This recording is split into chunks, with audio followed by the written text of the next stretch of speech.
Psalms, wat 'n voorreg om vanmôre weer saam met jou verder te kuier in die woord van God. Vanmôre is die beurt van Psalm 68.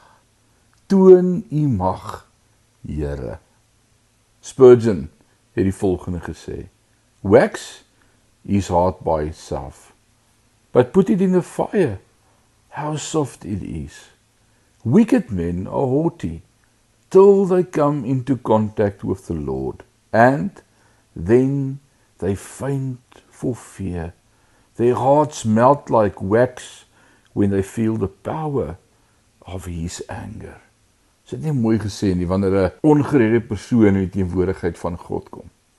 Maar as 'n kind van God, lees ons in Efesiërs 6 vanaf vers 10 tot 18, net die teenoorgestelde.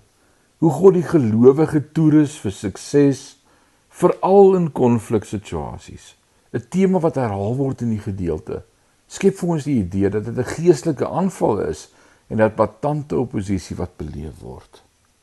So wat is die hart van hierdie psalm vir my en vir jou as kind van God?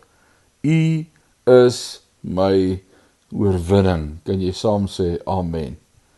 Kom ons bid saam vanmôre. Vader, wat 'n heerlike voorreg om vanmôre uit hierdie psalm uit te kan leer. U is ons oorwinning. U is ons sterkte. In U is ons toekoms en ons vryheid.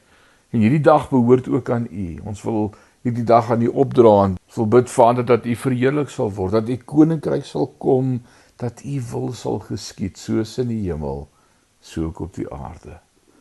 Word verheerlik. Is ons gebed in Jesus naam. Amen.